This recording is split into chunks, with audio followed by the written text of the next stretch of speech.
Good morning. Here are your headlines at 6 o'clock. And the price of stronger alcohol increases as the government changes the way drinks are taxed.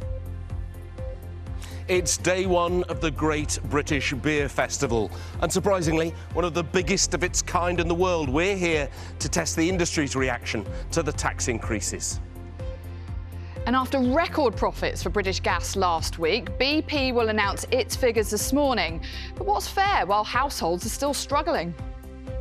Good morning. A fairy tale finale to the Ashes. Stuart Broad takes the final wicket, bowling England to a series-levelling victory against Australia in his final match. And we're here in Unst, which hopes to become the first vertical spaceport in the UK. Orkney has become the first location in the UK to have post delivered by drone. The service will be trialled for 3 months to distribute letters and parcels between the islands. A 4-storey property in southwest London goes under the hammer today with a guide price of just £20,000. But it's not the building you're looking at that's for sale, it's only the stairwell. The glass structure in Twickenham is described as having development potential subject to planning permission. Now, 6 years after renovation, the Royal College of Surgeons has reopened its museum, and among its new installations, it's marking recent historic operations like this one. Amazing, carry on, darling. Professor Keemore Ashkan from King's College Hospital operated on violinist Dagmar Turner's brain whilst she played the violin to ensure areas responsible for delicate hand movements weren't damaged. It's one of the moments captured in a new exhibition, and later today the surgeon and patient will meet again at the Hunterian Museum. Let's look at the papers, shall we, this 1st of August. And shoplifters will be hit with mandatory jail sentences for repeat offences. That's according to the front page of the Times today. The paper says that facial recognition software and AI could also be used by police and retailers to catch those criminals. The Daily Telegraph reports on a study which claims the coronavirus lockdown harmed almost half of children. A survey of more than 6,000 parents in England found that youngsters are now more worried and less confident. The Guardian leading with that story we were talking about yesterday, Rishi Sunak's pledge to max out, as the government has said, the UK's oil and gas reserves in the North Sea. But the paper's reporting that his plans could be catastrophic for the climate, according to scientists. And take a look at these incredible pictures this morning. We have some starry snaps for you. These are the first pictures to be sent back by Europe's new space telescope. It took some time, I think 11 years to build this telescope. The mission itself is now 6 years. They're building up a 3D map of what's called the dark side of the universe.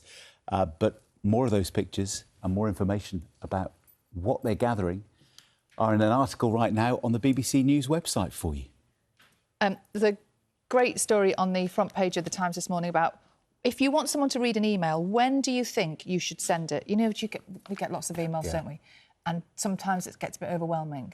Well, I'd have thought about now, like early in the morning, so it's in your inbox or the person's inbox. Well, apparently it's between 3 p.m. and 6 p.m. on a Sunday, because that's when it's really quiet, so it's more likely to get someone's attention. It's more likely to get a reply rather than just being ignored. I mean, who would ever ignore an email? Yes, me too. But it's interesting, though, isn't it? I wonder whether people are keen to show that they're working hard on a Sunday as well, so they're trying to impress the boss, reply to the email? Perhaps. Not speaking from personal experience, of course. In the papers this morning, oil be back. That's the front of the Metro, which says Rishi Sunak is expanding oil and gas exploration in the North Sea to try to steal a march on Labour at the next general election.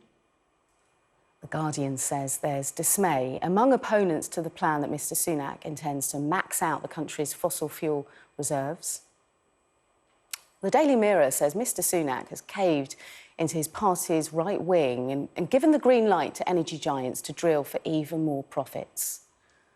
While the Star berates the PM as arrogant for carrying on flying to engagements instead of taking the train, the Eye claims an exclusive with a report warning MPs of the dangers of developing weapons with artificial intelligence, which it says would pose a risk to humanity. The Times reports that prolific shoplifters could face mandatory jail sentence under a plan to toughen up punishments for crimes that have up until now been regarded as comparatively low level. Another report leading the Telegraph, which says COVID-19 damaged the emotional development of almost half of all children. And the Express claims victory in a campaign it's been running to force high street banks to pass on interest rate rises to savers. And after a week-long series of reports, into alleged corruption among immigration lawyers, the Mail reports that 3 firms have been closed down and the entire sector placed under investigation.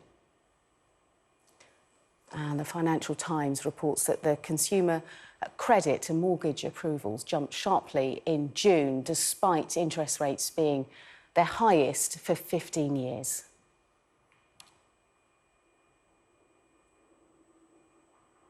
And if you want to see any of those front pages again or read the stories, scan the QR code on the screen.